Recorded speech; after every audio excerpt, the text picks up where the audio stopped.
को पागल घोषित करके मामला को टाल मटाल करके खटाई में डाल दिया गया। मैं ये कह रहा हूं कि वहां तक कैसे पहुंच गया पटाखा। एक राज्य के कोई वरिष्ठ पदाधिकारी अगर जाते हैं डीजीपी, तो आप डॉग स्क्वाड लगा देते हैं, कुत्ता का पहरा दे देते हैं। नहीं नहीं नहीं नहीं, वो तो कद्दू के ऊपर सब लोग अपना चाकू चला के भागना चाहता है। अब जान चल जाएगा माननीय मुख्यमंत्री जी का, तभी आप लोग कार्रवाई कीजिएगा। कोई ऐसा चीज़ नहीं दिखाई पड़ा कि हाँ भाई फलना जगह कुछ गलती हुई तो उसके पनिशमेंट के रूप में ये हमने कार्रवाई या ये कदम उठाया।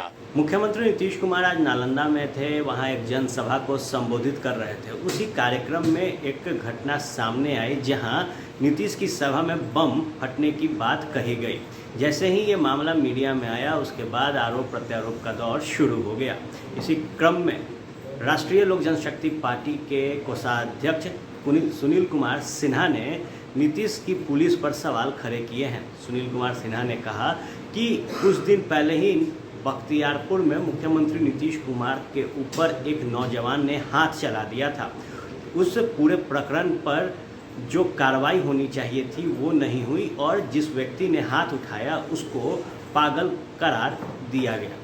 अब जब नीतीश की सभा में बम फूटने की बात कही गई है तो एक बार फिर सुनील कुमार सिन्हा ने कहा है कि अब ज़रूरी हो गया है उन अधिकारियों के ऊपर कार्रवाई करने के लिए जो लगातार मुख्यमंत्री नीतीश कुमार के सुरक्षा में चूक करवा रहे हैं। क्या कुछ कहा है सुनील कुमार सिन्हा ने, आप उनका पूरा बयान सुनिए।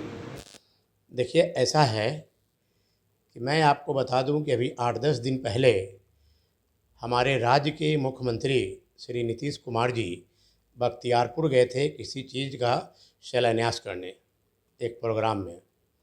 उस समय भी उनके साथ हादसा हुआ, जिस हादसा को लेकर के मैं प्रेस कॉन्फ्रेंस किया।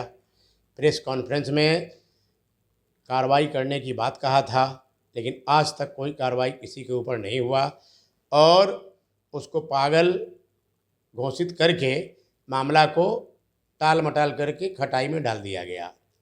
लेकिन ईश्वर की कृपा कहिए या दुखद बात कहिए, जो भी कहिए, कि आज फिर उनके गृह जिला में नालंदा में हो गया, जो अति दुखद बात है। और ये बहुत चिंता का विषय है कि आखिर केवल हमारे मुख्यमंत्री जी के साथ ही 15-20 दिन के अंदर में 2-2 बार घटना हो गया और इस तरह की बात है। तो मैं आपको बताता हूं कि पहले भी प्रेस कॉन्फ्रेंस करके मैंने कहा था कि मुख्यमंत्री जी के साथ क्लोज प्रोटेक्शन का फोर्स पहले रहता है, घेराबंदी, और उसके बाद स्पेशल ब्रांच का रहता है, उसके बाद जिला पुलिस का रहता है। तो इतनी सारी सुरक्षा का घेरा रहने के बावजूद भी मुख्यमंत्री जी के ऊपर आज नालंदा में फिर हो गया। तो मैं ये जानना चाहता हूं कि अभी तक किसी के ऊपर कोई कार्रवाई नहीं होती है और कोई ऐसा चीज़ नहीं दिखाई पड़ा कि हाँ भाई फलना जगह कुछ गलती हुई तो उसके पनिशमेंट के रूप में ये हमने कार्रवाई या ये कदम उठाया। तो क्या अब जान चल जाएगा माननीय मुख्यमंत्री जी का, तभी आप लोग कार्रवाई कीजिएगा, तभी कार्रवाई किया जाएगा? बताइए। अब आप इसको कह दीजिएगा कि लहसुन पटाखा था। अरे भाई, लहसुन पटाखा नहीं था, वो कागज का एगो बमे बना करके फेंका। वहां तक कैसे पहुंचा? मैं ये कह रहा हूं कि वहां तक कैसे पहुंच गया पटाखा। एक राज्य के कोई वरिष्ठ पदाधिकारी अगर जाते हैं डीजीपी, तो आप डॉग स्क्वाड लगा देते हैं, कुत्ता का पहरा दे देते हैं, अगोड़ के बैठा रहता है चपरासी के जैसा।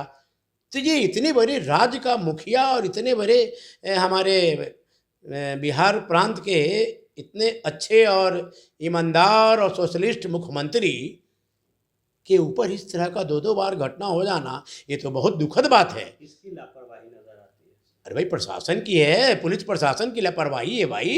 इस पे तुरंत कार्रवाई करना चाहिए माननीय मुख्यमंत्री जी को, समझ गए ना?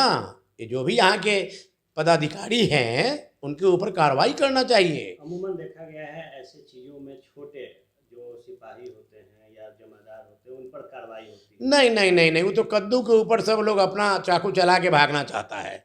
ऐसा नहीं है, ये टॉप लेवल के मैनेजमेंट पे कार्रवाई तुरंत यथाशीघ्र त्वरित मुख्यमंत्री जी करें।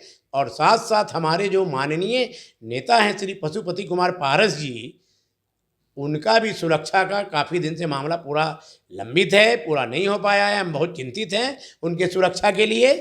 इसलिए हमारे राष्ट्रीय लोक जनशक्ति पार्टी के जो राष्ट्रीय अध्यक्ष हैं श्री पशुपति कुमार पारस साहब, उनके भी सुरक्षा का तुरंत ध्यान देते हुए और पुख्ता सुरक्षा का इंतजाम उनका भी किया जाए, क्योंकि उनकी पार्टी में भी दो खेमा है, बहुत विरोधी लोग लगे हुए हैं, नाना प्रकार का स्टेटमेंट बयान, किसी को धमकी आ रही है। तो ऐसे परिस्थिति में मैं तो अपने नेता का भी सुरक्षा का पूरा मांग सरकार से करता हूं, और यथाशीघ्र माननीय मुख्यमंत्री जी से मेरा ये अनुरोध होगा कि तुरंत कार्रवाई करें। अगर शिथिलता हमारे माननीय मुख्यमंत्री बरतेंगे, लोगों को कहने पे लापरवाही बरतेंगे, तो कभी भी बड़ा घटना होने का आशंका दिखाई पड़ता है।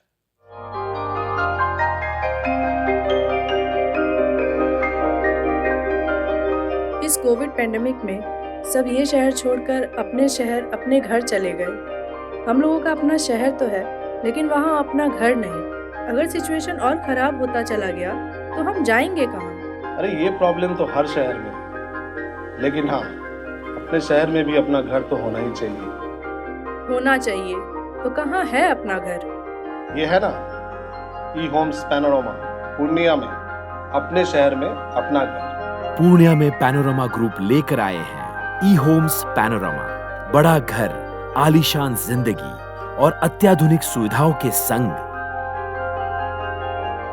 ई Homes Panorama, luxurious lifestyle redefined.